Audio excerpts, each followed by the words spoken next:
Hello dear students, welcome back to organised knowledge channel. और आज की जो वीडियो है उसमें डिस्कस करेंगे worksheet number 53 for class 10th, विषय हिंदी है।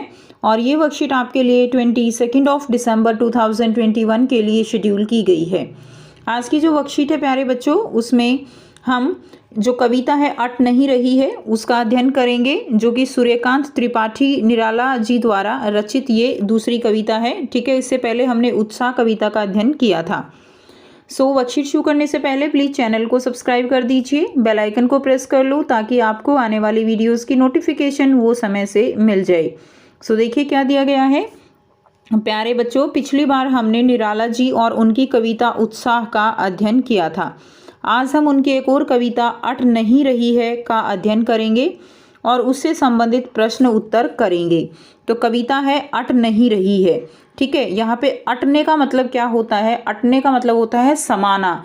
ठीक है ना, कि समा नहीं रही है। तो इसमें जो सूर्यकांत त्रिपाठी निराला जी हैं वो यहाँ पर जो फागुन माह होता है उसकी खूबसूरती का वर्णन यहाँ पर वो करते हैं। फागुन माह में आने वाली जो बसंत ऋतु है उसको ऋतुराज कहा जाता है, यानी ऋतुओं का राजा होता है। क्लियर?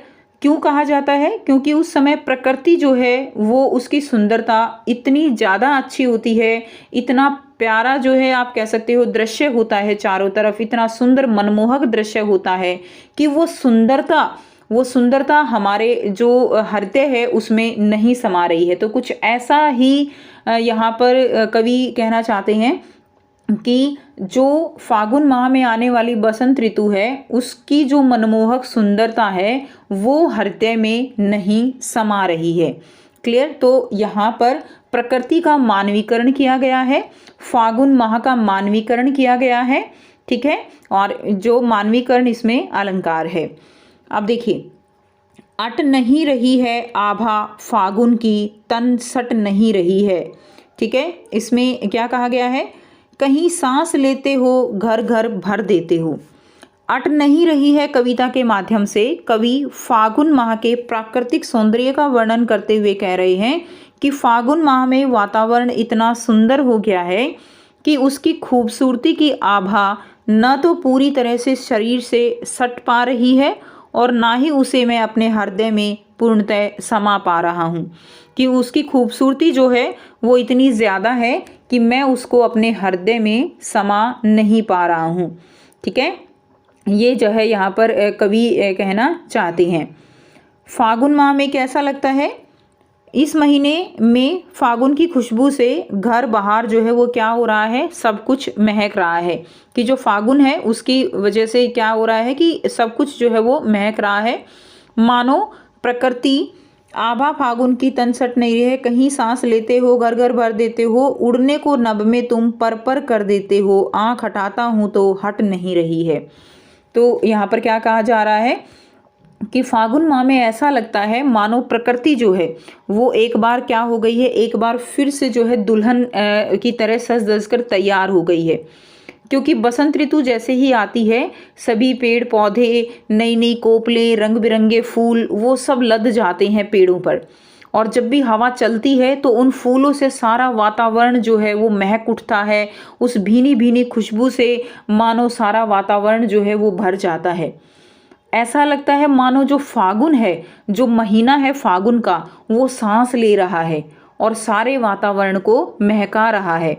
ठीक है, तो इन कविता जो पंक्तियां हैं उनमें कवि ने उसी समय का वर्णन करते हुए कहा है कि ऐसा एहसास होता है कि मानो फागुन माह जो है वो आसमान में उड़ने के लिए अपने क्या है पंख जो है वो फड़फड़ा रहा है, मानो उसके शरीर में पंख लग गए हैं। ठीक है, और मन जो है वो आकाश में उड़ रहा है। फागुन की खूबसूरती इतनी ज़्यादा है कि नज़रें हटाना चाहता हूँ तो भी हट नहीं रही हैं। यानी यहाँ पर फागुन माह का क्या किया गया है? मानवीकरण किया गया है, उसकी सुंदरता का बखान किया गया है कि वो इतना सुंदर लग रहा है कि मैं अगर नज़रें हटाना भी चाहूँ तो मेरी नज़रें जो हैं वहाँ से हट नहीं रही हैं। ठीक है, उसके बाद देखिए यहाँ पे आपको शब्दार्थ दिए गए हैं। अट का मतलब क्या होता है? अट का मतलब है समाना। आभा यानी प्रतिबिंब। तन का मतलब है शरीर। सट का अर्थ है स्पर्श। पर करना यानी उड़ने की भावना भरना। ठीक है, अब देखिए उसके बाद अब यहाँ पे आपको कुछ प्रश्न दिए गए हैं। ठीक है, और एक आपको यहाँ पे गतिविधि दी गई है जिसके आंसर हम करेंगे। पहला प्रश्न है, कविता में किस महीने की खूबसूरती का वर्णन किया गया है? तो आंसर रहेगा, कविता में कवि ने फागुन माह की खूबसूरती का वर्णन किया है। प्रश्न 2 है, कवि ने प्राकृतिक खूबसूरती के आगे अपनी किस विविधता का बयान किया है, कि कवि जो है अपने आप को यहाँ पर क्यों विवश बता रहा है। ठीक है, कवि बताना चाहता है कि फागुन में वसंत की सुंदरता चारों ओर फैली है, जहाँ देखो वहाँ सौंदर्य ही सौंदर्य है, कि चारों तरफ जो है क्या है, सुंदरता फैली हुई है। वह इस सुंदरता को अपने हृदय में समा नहीं पा रहा है और ना ही ध्यान हटा पा रहा है, कि वह इस सुंदरता को अपने हृदय में जो है समा नहीं पा रहा है, क्योंकि बहुत ज़्यादा सुंदरता है, और अगर ध्यान हटाना चाहता है तो अपना ध्यान जो है वो हटा नहीं पा रहा है। उसके बाद नेक्स्ट देखिए, प्रश्न 3 है, कविता में किस प्रमुख अलंकार का प्रयोग जो है वो किया गया है? तो कवि ने मानवीकरण अलंकार का प्रयोग करते हुए प्रकृति का क्या किया है, मानवीकरण किया है। ठीक है, मानवीकरण अलंकार का प्रयोग किया है। नेक्स्ट देखिए, प्रश्न 4 है, कवि ने घर घर को किससे भरने की बात कही है? तो कवि ने घर घर को फूलों की भीनी भीनी खुशबू से भरने की बात की है। क्लियर, भीनी भीनी जो खुशबू आ रही है घर घर को जो है वो फूलों की भीनी भीनी खुशबू जो है उससे भरने की बात यहाँ पर कवि कह रही हैं, कि जो पौधे हैं, पेड़ हैं, वो रंग बिरंगे फूलों से लद जाते हैं, और जब हवा चलती है तो फूलों की भीनी भीनी खुशबू से सारा वातावरण महक उठता है।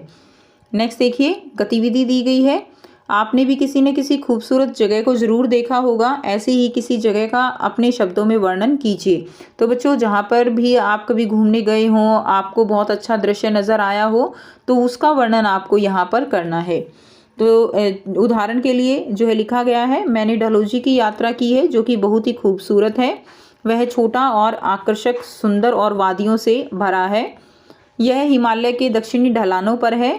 हर साल हजारों लोग गर्मी के महीनों में अपने आप को सूरज की जलती हुई गर्मी से बचाने के लिए हिल स्टेशन जाते हैं। मनमोहक वादियों और पहाड़ों के अलावा यहाँ के अन्य आकर्षण प्राचीन मंदिर, चंबा और पांगी घाटी हैं। ठीक है, तो इस तरह से आप कहीं पर भी घूमने गए हो, आपने ऐसा कोई दृश्य देखा हो, तो उसकी जो है व्याख्या आपको यहाँ पर करनी है। क्लियर, उसका वर्णन आपको अपने शब्दों में करना है। तो ये थी बच्चों आपकी आज की हिंदी की वर्कशीट। आई होप सभी बच्चों को क्लियर है। कोई भी डाउट है तो पूछ सकते हो। वीडियो अच्छी लगे तो प्लीज़ लाइक कर दीजिए, शेयर कर दीजिए और चैनल को भी सब्सक्राइब कर लीजिए। So thanks for watching students. मिलते हैं नेक्स्ट वीडियो में नेक्स्ट वर्कशीट के साथ। Take care students, bye bye.